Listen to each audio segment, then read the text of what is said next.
Praegu on õige hetk kutsuda saatesse meie kolmas külaline, kelle igapäevaseks tööks on anda eneseusk tagasi inimestele, kes on elust täiesti heitunud. Tere tulemast saatesse vanglakaplan Allan Kroll.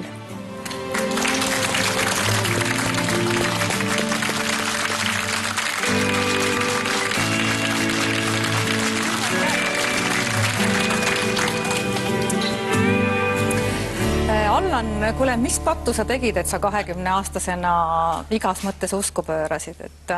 Kas see on ikka veel lunastuse otsimine, et sa vabatahtlikuna päevast päeva veedad oma päevi Tallinna vanglas ja arestimajades? Eks ta mingil määral on. Ma olin vist kas 6. või 7. klassis, kui meil oli üks keemiaõpetaja, kes ennustas mulle tulevikku ja ütles mulle koridori peale, et sina noormees, oma elu lõpetad vanglas või võllas. Ja ma ütlen, et ta oli peaaegu prohvet. Et vanglasse sattusin jah, aga mitte päris nii, nagu tema arvas. Kuigi kõik eeldused olid olemas, et teistmoodi sattuda. Aga ikkagi, et kuidas sa usu leidsid? Elu oli selline hästi keeruline selles mõttes, et isa jõi ennast surnuks, siis kui ma olin 17. Kasuisaga, kes oli ka alkohoolik, oli ühe katuse all elamine täiesti võimatu ja siis kodustasin jalga. Ja eks probleemid olid selleks ajaks juba tegelikult üle pea kuhjunud. Mul olid koolis probleemid, et olid Lasnamäe kambad, olid löövingud, olid joomingud, olid sellised vargused, olid miilitsad ajasid taga, võtsid kinni, kuulasid üle. Aga juhtus siis nii, et ma olin kuskil 19 olin, kui ma sõjaväkke läksin ja seal sain kokku ühe uslikuga.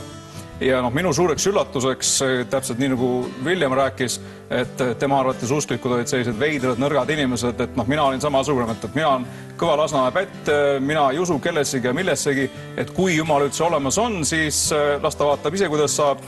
Jah, et teda Lasnamäel vähemalt ei ole. Mujal võib olla, aga... Aga vaata, missugune maja tal nüüd Lasnamäel on. Jaa.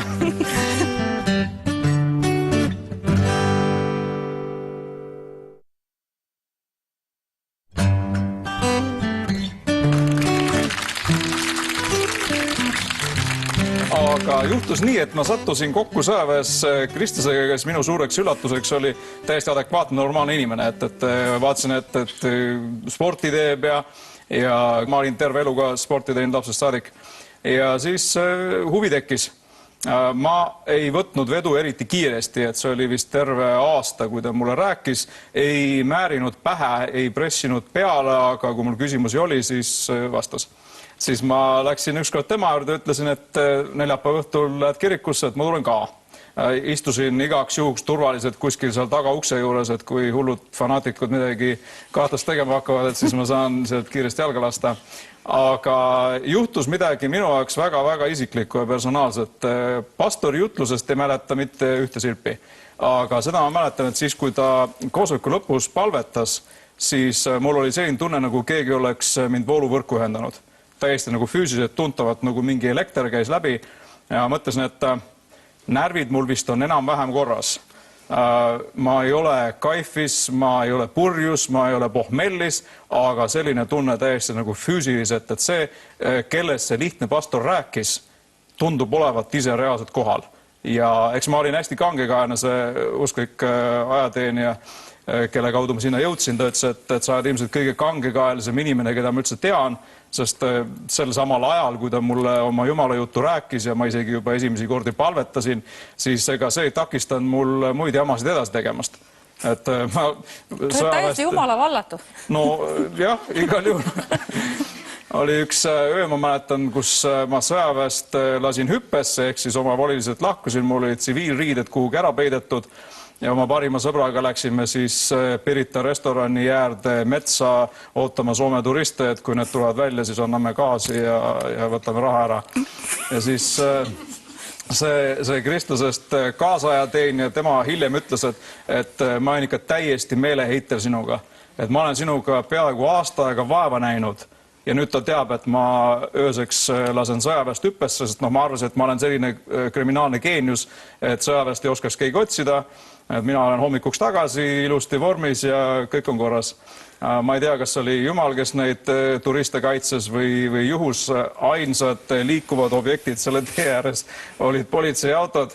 Nii et kükitasime siis sõbramehega koos seal, närvigaasid käes, aga õnneks ei tulnud midagi välja.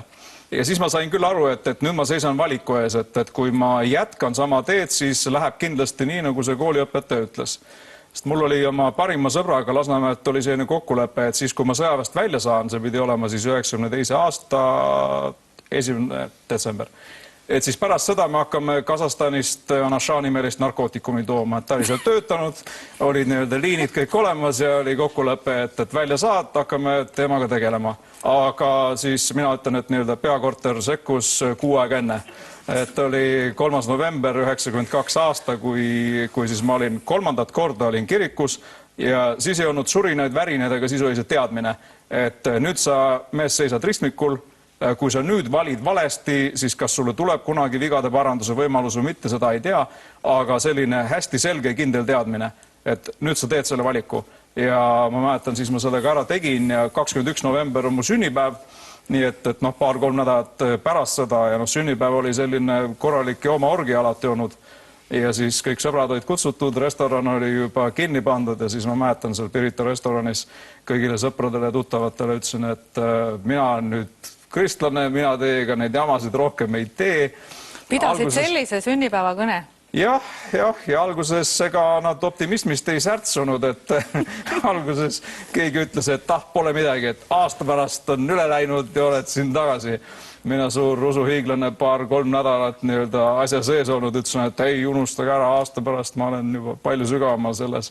Ja nii läks, aasta pärast ma olin juba oma elu paar esimest jutlust pidanud ja juba piiblikoolis õppisin ja nii et läksid asjad teistmoodi. Mis sellest sünnipäevast tookord sai? Et kas sõbrad pöörasid usku või pöörasid sinust ära? Eks ma tüütasin oma sõbrad kapitaalselt ära, et ma psühholoog pani kunagi nii-öelda diagnoosi, ütles, et koleerik oled, eks sellise koleerikuna, eks siis kui ma millestki kinni haarasin, siis ma ikka täie rauaga püüdsin seda peale määrida kõigile oma sõpradele ja tuttavatele ja indoktrineerida ja sundkristjaniseerida neid nagu söögi alla peale vaele. Ja eks neid lõpuks sai minust kõrini. Mõne pöörasid ära? On mõningaid, kes on tulnud hiljem mingit teed pidi ja kahjuks on mõningaid, kes ei ole tulnud ja kellega ma olen hiljem trellide taga kohtunud, et neid on praegusel hetkel minu teadmist mööda vist vähemalt 3 meie sellest Lasnamäe bandest, kes kinni istuvad. Mida nad sinult siis ootavad, kui sa trellide taga oma endise sõbraga kohtud? Kuidas see välja näeb? Eks ta kurb on, mul meenub üks koht, kus ma sain ühe oma vana sõbraga kokku vanglas. Vaatab mul otsa, ütleb, et tead, Allan, kui ma saan 12 aastat, siis ma olen rahul. Siis on hästi saadud. Et prokurör nõuab 15 aastat. See oli väga suur narkokogus ja ühesõnaga asjad olid väga-väga halvasti läinud. Ja siis pani ikka mõtlema küll, et see on mees, kes on põhimõtteliselt sama vana kui mina.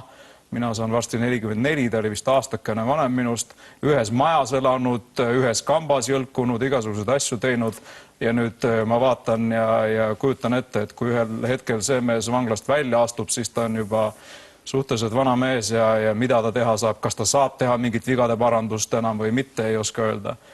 Et see paneb mõtlema, on olnud palju trennikaasaseid, kellega ma olen saanud sealpool kokku ja mida nad ootavad? Eks nad ootavad seda mingisugust lootuse sädet, et kas võib mingit asja veel saada minust. Et asjad on nii läinud, eriti kui ma aastaid töötasin arestimajas. Praegu ma olen nüüd siis ainult Tallinna vanglas, enne ma olin nii arestimajades kui vanglas. Et arestimajas inimene pärast vahistamist on kõige suurema sellise stressi all, et ta on täielikus infosulus, ta ei tea, mis saab, kontakti ei ole, mitte midagi ei tea. Ja siis on selline koht, kus paljud ikkagi püüavad mingistki lootuse sädemest kinni haarata. Aga mida sa teed? Milles see sinu töö täpselt seisneb? Sageli on tarvis rohkem kuulata. Mõnikord juhtida inimese mõtteid teemadele, mis aitavad tal avaneda ja hakata ennast tühjaks rääkima, sest kui see anum on nii täis siis see, et mina hakkan sinna midagi peale valama, ei toimi. Ta peab kõigepealt selle välja valama ja siis saab hakata midagi vastu võtma. Ja need kuldmunad, mida sa siis välja valad, mis need on?